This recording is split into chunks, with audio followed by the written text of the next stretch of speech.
নমস্কার বন্ধুরা, আমি জগন্নাথ পাড়ুই। আজ আমি আলোচনা করব জাতীয় শিক্ষানীতি 2020 নিয়ে। কিছুদিন পূর্বেই ভারতের জাতীয় শিক্ষানীতি বের হয়েছে এবং সেটা নিয়ে প্রচুরই কথাবার্তা, বিতর্ক, সমালোচনা হয়েছে। কিন্তু আমি এতদিন পর এই জাতীয় শিক্ষানীতিটা নিয়ে বিস্তৃতভাবে আলোচনা করব এবং আমার যে ব্যক্তিগত অভিমত, ভুল ত্রুটি, সেগুলোকে আমি এই ভিডিওর মধ্যে দিয়ে বলতে চাইছি। ন্যাশনাল এডুকেশন পলিসি সম্পর্কে যে স্কুল শিক্ষা ব্যবস্থা, সেটাকে 10+2 এর পরিবর্তে 5+3+3+4 এই চারটে কাঠামোর মধ্যে ভাগ করা হয়েছে। তো প্রথমে বলে রাখি যে 5+5 কি না, 3 বছরের প্রি প্রাইমারি বা নার্সারি বা প্রাক প্রাথমিক যেটা বলা হয়, এবং 2 বছরের ক্লাস 1 ও 2। তারপরে 3 হচ্ছে তৃতীয় থেকে পঞ্চম, তারপরে 3 হচ্ছে ষষ্ঠ থেকে অষ্টম শ্রেণী এবং 4 হচ্ছে নবম থেকে দ্বাদশ শ্রেণী। এই হচ্ছে স্কুল শিক্ষা ব্যবস্থা। এবং এরপর আসে যে স্কুল শিক্ষা ব্যবস্থাটা কিভাবে চলছে। এখানে বলা হচ্ছে যে প্রাক প্রাথমিক শিক্ষা ব্যবস্থা 3 বছরের হবে এবং 2 বছরের হবে ক্লাস 1 ও 2। এটা হচ্ছে প্রাথমিক শিক্ষা ব্যবস্থা। এর পূর্বেও ভারতের যে শিক্ষা ব্যবস্থা ছিল প্রাক প্রাথমিক, সেখানে 1 বছরের কথা বলা হয়েছিল, যদিও সেটা খুব বেশি দিন চলে না। এবং বর্তমানে ভারতবর্ষে প্রাক প্রাথমিক শিক্ষা চলছে না বলাটা ভুল, চলছে।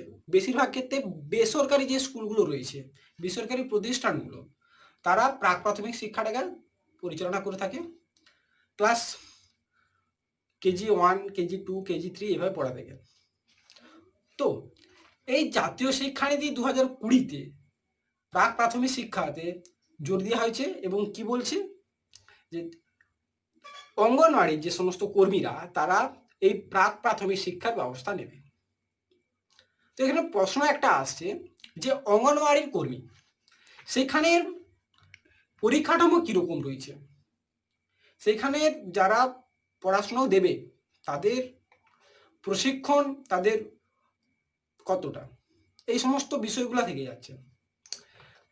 যদি এইরকম ভাবে চলতে থাকে তাহলে কি হবে, যারা উচ্চ সম্প্রদায়ের বা একটু ধনী ব্যক্তি, তারা কি হবে না, যেটা চলে আসছে বেসরকারি স্কুলগুলোতেই তাদের ছেলে মেয়েদেরকে পাঠিয়ে দেবে। কিন্তু আমাদের মতো সাধারণ মানুষ, দারিদ্র পরিবারের মানুষ, তারা কি করবে, বেসরকারি স্কুলে কি পাঠাতে পারবে তাদের ছেলে মেয়েকে নার্সারি শেখানোর জন্য? সম্ভব নয়। তার ফলে তারা কি করবে, এই সরকারি স্কুলগুলোতে পাঠাবে অঙ্গনওয়াড়ি কর্মীদের। তাহলে সেখানে তারা কি শিক্ষা লাভ করবে, সেই একটা প্রশ্ন থেকে যাচ্ছে। এরপর আসা যায় পাঠ্য বই। পাঠ্য বই কি বলা হচ্ছে যে তৃতীয় থেকে পঞ্চম পর্যন্ত নির্দিষ্ট কোনো পাঠ্য বই থাকবে না এবং নিয়মিত পাঠ্যপুস্তক শুরু হচ্ছে ষষ্ঠ শ্রেণী থেকে। এবং সেই ষষ্ঠ শ্রেণী থেকে কি পড়ানো হবে, সাধারণ জ্ঞান যে সমস্ত রয়েছে সেগুলো পড়ানো হবে।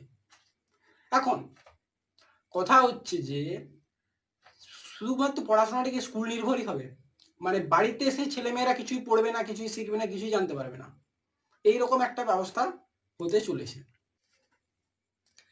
ন্যাশনাল এডুকেশন পলিসি 2020-তে বলা হয়েছে ক্লাস নবম থেকে দ্বাদশ শ্রেণী পর্যন্ত 8টি সেমিস্টার হবে এবং উচ্চ মাধ্যমিকের পরীক্ষা এবং মাধ্যমিকের পরীক্ষা তুলে দেওয়া হবে।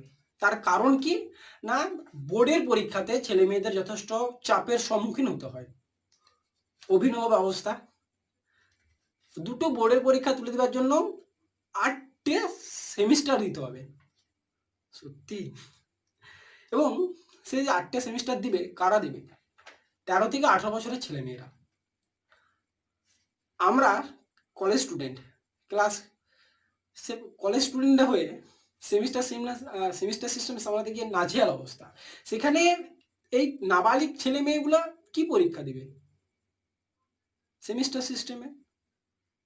এক সেমিস্টার সিস্টেমে যে গভীরতা, পড়াশোনার যে গভীরতা, সেটা অনেকটাই কমে যায়। তো একটা সাবজেক্ট সম্বন্ধে ডিপলি নলেজ আসার ব্যাপারটা, সেটা এই সেমিস্টার সিস্টেমে আসছে কিভাবে? এরপর আসা যাক সাবজেক্ট নিয়ে। কি বলা হচ্ছে যে ছেলে মেয়েদের নবম ও দ্বাদশ শ্রেণী থেকে 40টি বিষয় পড়তে হবে এবং এর ফলে কি হবে না সাবজেক্টের প্রতি যে গভীর জ্ঞান, সেই জ্ঞান আর থাকবে না। পরবর্তীকালে যখন তারা অনার্স করবে বা আরো উচ্চ শিক্ষা গ্রহণ করবে, সেখানে তাদেরকে সমস্যার সম্মুখীন হতে হবে। আরো একটা প্রস্তাব করা হচ্ছে কি, সায়েন্স, আর্টস, কমার্স, এই যে স্ট্রিম সিস্টেম, সেই স্ট্রিম সিস্টেমকে তুলে দেওয়া হচ্ছে। একদিক থেকে খুবই ভালো, কি না যে যার পছন্দ মতন সাবজেক্ট পড়তে পারে, যেখানে স্ট্রিম বলে কোনো ব্যবস্থা নেই। খুবই ভালো বিষয় একদিক থেকে দেখতে গেলে।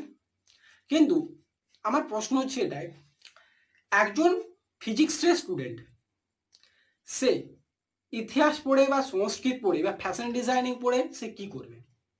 বা একজন ইতিহাসের স্টুডেন্ট সে ফিজিক্স পড়তে গিয়ে বা ম্যাথ পড়তে গিয়ে সে কি করবে? দুটোর মধ্যে কি ব্যালেন্স করতে পারবে? আমরা অনার্সে পড়তে গেলে যে সমস্ত সাবজেক্টগুলোকে পাশে রাখি, সেগুলো কি হয়, একটা সাবজেক্ট আরেকটা সাবজেক্টের সামঞ্জস্য রাখে, ব্যালেন্স করে পরিপূরক সাবজেক্টের মতো রাখি। যেমন হিস্ট্রি, পলিটিক্যাল সায়েন্স পড়ি, ইকোনমিক্স পড়ি। ফিজিক্স স্টুডেন্টরা কি পড়তে যায়? ম্যাথ পড়তে যায়, কেমিস্ট্রি পড়ে থাকে, এই সমস্ত বিষয় পড়ে। কিন্তু একটা ফিজিক্সের স্টুডেন্ট যদি বলে সংস্কৃত পড়বো, সেই দুটো সাবজেক্টের মধ্যে সে ব্যালেন্স করতে পারবে কি? সেই সাবজেক্টের ফিউচার কি তার কাছে? সেই একটা বিষয় ভালো করে ভাবা দরকার। অবশ্যই ভালো, যে যার পছন্দ মতন সাবজেক্ট পড়তে পারবে, অবশ্যই ভালো, কিন্তু ভেবে দেখতে হবে যে সাবজেক্টটা পড়বে সেটার গুরুত্ব কতখানি।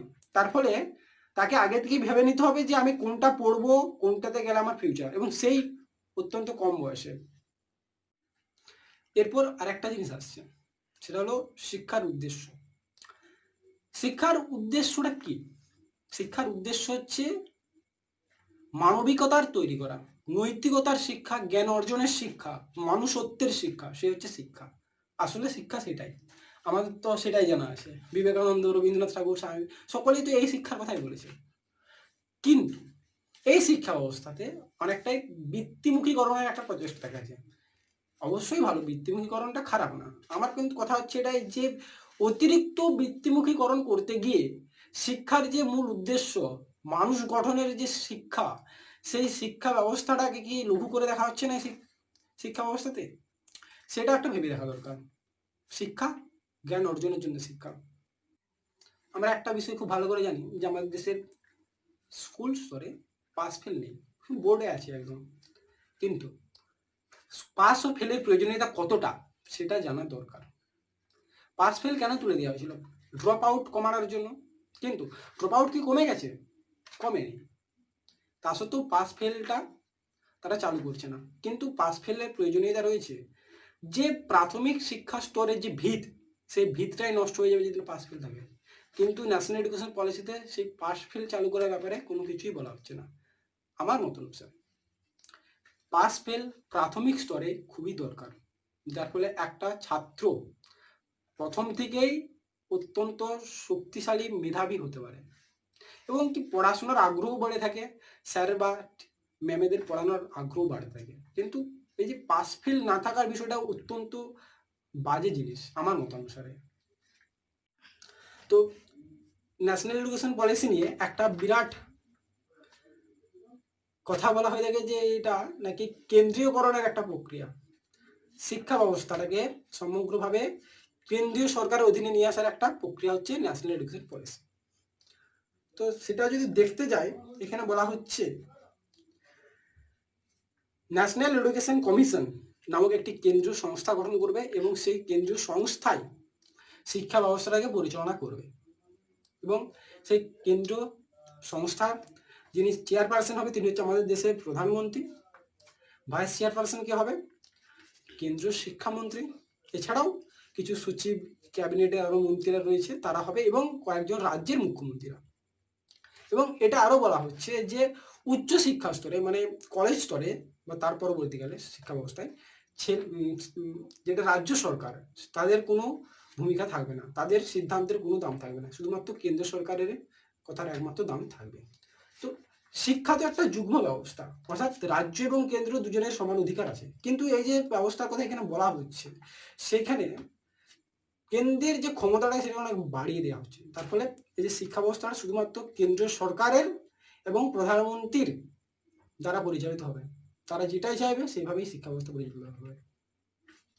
এছাড়াও ইউজিসি, যেটা রয়েছে আমাদের দেশে সেটাকে তুলে দেওয়া হচ্ছে, তার পরিবর্তে হায়ার এডুকেশন অফ ইন্ডিয়া নামে একটা সংস্থা গঠন করা হচ্ছে। এরপর আরও একটা প্রশ্ন আসছে, সেটা হচ্ছে জিডিপি। কি বলা হয়েছে না, আমাদের দেশের জিডিপির 6% শিক্ষাক্ষেত্রে নিয়োগ করা হবে। খুবই ভালো জিনিস, 6% বিনিয়োগ করা হবে, খুবই ভালো জিনিস। এর পূর্বেও আমাদের জিডিপির টোটাল 4% বিনিয়োগের কথা বলা হয়েছে, কিন্তু যেটা বিনিয়োগ করা হয় সেটা শুনলে অত্যন্ত হাস্যকর মনে হবে, 0.45%। তো এই যে জিডিপির 6% যে বিশাল অ্যামাউন্ট, সেই বিশাল অ্যামাউন্টটা আসবে কিভাবে, কোথা থেকে আসবে? তো এগুলো হচ্ছে আমার ব্যক্তিগত ভুল বা ত্রুটি ছিল ন্যাশনাল এডুকেশন পলিসি নিয়ে। তার মানে এটা না যে ন্যাশনাল এডুকেশন পলিসিতে সব কিছুই খারাপ হয়েছে, ভালো অনেক কিছুই রয়েছে। যেমন নাম্বারে প্রাধান্য কমিয়ে দেওয়া, ছাত্রদেরকে কনসেপচুয়াল আন্ডারস্ট্যান্ডিং এই সমস্ত বিষয়গুলোর উপর জোর দেওয়া, তারপর কলেজের 1 বছর বা 2 বছর পড়া ছেড়ে দেওয়ার পর সে একটা সার্টিফিকেট পাবে, এই বিষয়গুলো আমারও খুব ভালো লেগেছে। কিন্তু প্রশ্ন থেকে যাচ্ছে এই বিষয়গুলো নিয়ে, যেগুলোকে একটু ভেবে দেখা দরকার। এই ভিডিওটা আমি 15 আগস্টে আপলোড করছি, কারণ এই 15 আগস্ট আপলোড করা একটা অন্যরকম মানেও রয়েছে। কারণ এই যে শিক্ষা ব্যবস্থা সাংবিধানিক, এটার উপর অনেক প্রভাব রয়েছে। সাংবিধানিক যে অধিকার সেটা কেড়ে নেওয়া হচ্ছে আমার মত অনুসারে, সেই কারণে আমি 15 আগস্ট ভিডিওটা আপলোড করতে চাইছি। তো দেখা হচ্ছে পরের ভিডিওতে, তখন এখনকার জন্য নমস্কার। সকলে বাড়িতে থাকবেন, ভালো থাকবেন, সুস্থ থাকবেন, এবং সকলকেই স্বাধীনতা দিবসের অনেক অনেক শুভেচ্ছা। নমস্কার।